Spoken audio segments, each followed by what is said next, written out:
Hello guys, welcome to your YouTube channel. Today we discuss on a topic property registration.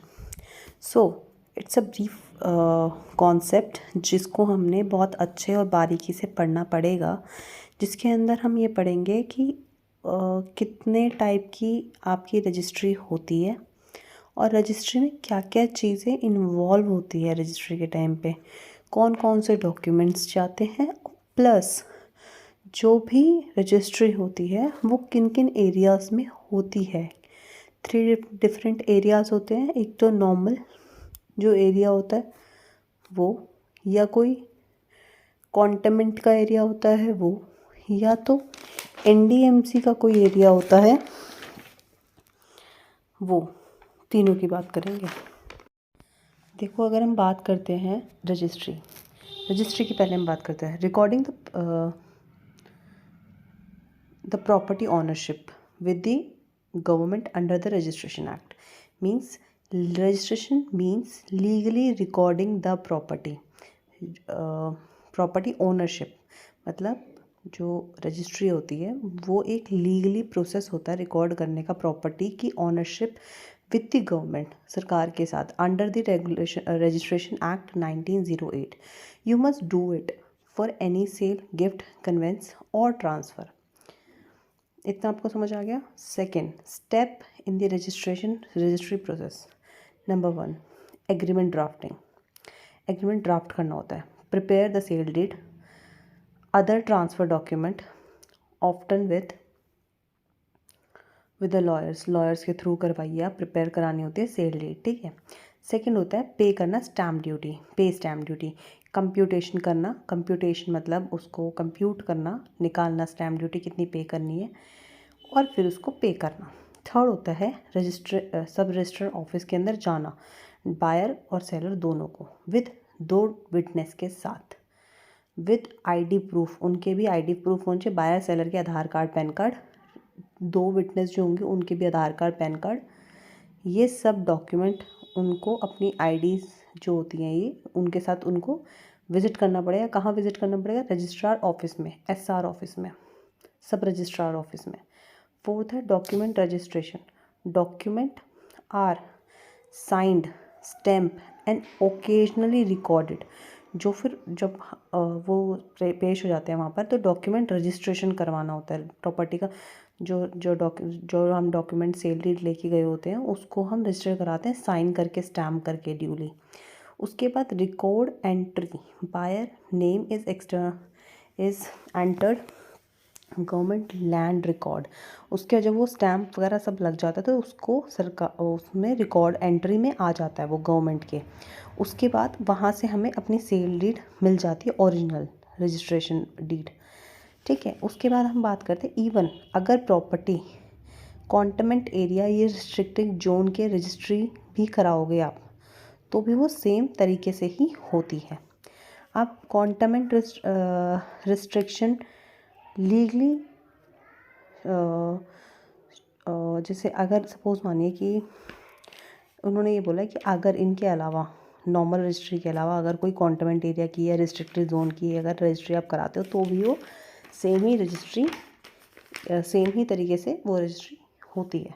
उसके बाद हम बात करते हैं स्टैम्प ड्यूटी की। स्टैम्प ड्यूटी में क्या है? अगर आपकी रेगुलर डेली की रजिस्ट्री है जो कि नॉन कॉन्टेमेंट एरिया की है या नॉन एनडीएमसी एरिया की है, तो मेल की जो होती है वो 6% जाती है, फीमेल की जाती है 4%, और जॉइंट अगर मेल और फीमेल जॉइंटली लें तो उनका जाती है 5% स्टैम्प ड्यूटी। एनडीएमसी एरिया है तो इसमें मतलब 0.5 कम हो जाती है। मींस पहले जो मेल की 6 थी अब 5.5 हो जाएगी, जो फीमेल की 4 थी वो 3.5 हो जाएगी, और जॉइंटली जो हमारी 5 थी वो हमारी 4.5 हो जाएगी। अगर हम बात करते हैं दिल्ली कॉन्टेमेंट एरिया की, तो उसमें पूरी सबकी 3% ही लगेगी, चाहे मेल हो चाहे फीमेल हो, जो जॉइंटली हो तो उनकी 3% ही लगती है। अब बात करते हैं जो स्टैम्प ड्यूटी होती है वो payable is based on higher the sale price और अ सर्कल रेट। अब इसका मतलब क्या है? जो स्टैम्प ड्यूटी किसके ऊपर लगाई जाती है, ये परसेंटेज जो ये हमें जो परसेंट दिया हुआ है किसके ऊपर लगाएंगे?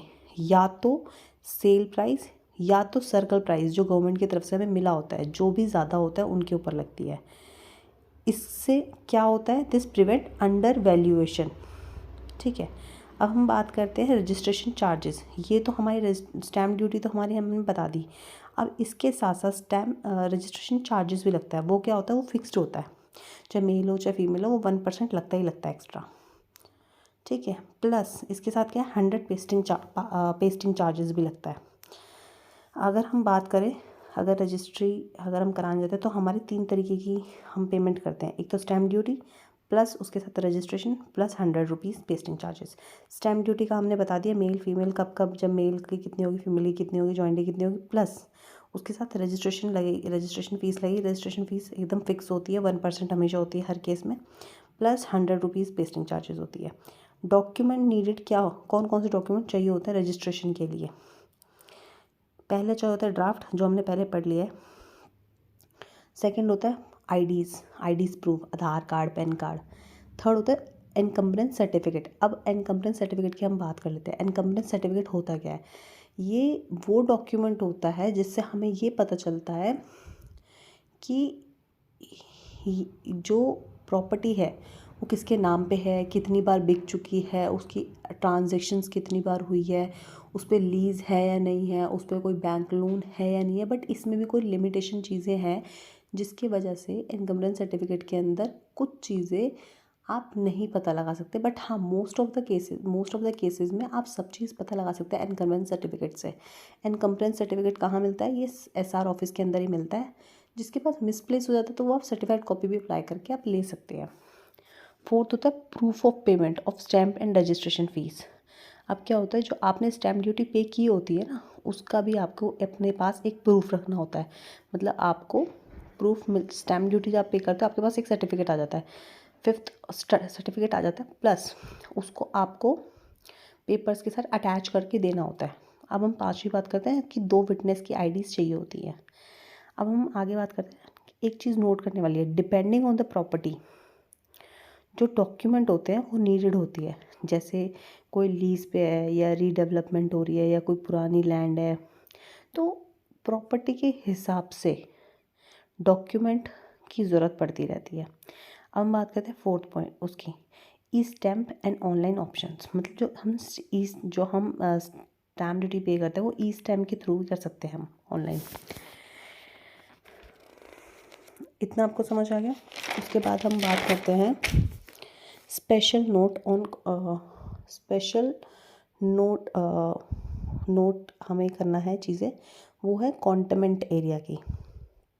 अगर कॉन्टेनमेंट या रिस्ट्रिक्टेड एरिया है तो जो कॉन्टेनमेंट जोन है वो जो जैसे फॉर एग्जांपल पब्लिक, जैसे मैं आपको बता देती हूँ एक चीज़। इसके अंदर क्या होता है कि कॉन्टेनमेंट एरिया के अंदर भी ना कोई चीज़ चेंज, मतलब कॉन्टेनमेंट एरिया अगर होता है तो वो एक मतलब जो उसकी एक पहले जो नॉर्मल जो स्टैम्प ड्यूटी होती है वो मतलब ऐसा कुछ चेंज नहीं होता कॉन्टेनमेंट में।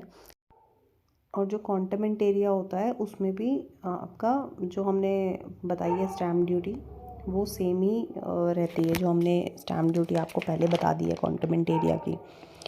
और रजिस्ट्रेशन भी आपका सेम ही रहता है। और अगर हम बात करें समरी की, जैसे समरी कॉस्ट अगर हम फॉर एग्जांपल देके बताएंगे, जैसे सपोज मानिए 5 लाख की कोई प्रॉपर्टी है तो उसकी जो स्टैम्प ड्यूटी होगी, जो सर्कल रेट होगा विच एवर हाई के ऊपर हम स्टैम्प ड्यूटी लगाएंगे। अगर मेल परचेज़ कर रहा है तो आपका 6% लग जाएगा। और वो कितनी होगी, 50 लाख की 6% 3 लाख हो जाएगा। फिर रजिस्ट्रेशन लगेगा 1% का, 50 लाख पे 1%, 50,000 1% आ गया। पेस्टिंग चार्ज 100, तो टोटल क्या होगा 3,50,100 रुपीज़। तो इस तरीके से ही ये सब चीज़ें मतलब हम कैलकुलेट करते हैं। सो अगर आपको वीडियो पसंद आई तो आप प्लीज़ लाइक एंड सब्सक्राइब करें। And please for more videos आप कमेंट भी कर सकते हैं। अगर आपको कोई डाउट है तो आप कमेंट करके मेरे से पूछ भी सकते हैं, फिर मैं उसके ऊपर एक न्यू वीडियो अपलोड करने की पूरी कोशिश करूँगी। Thank you.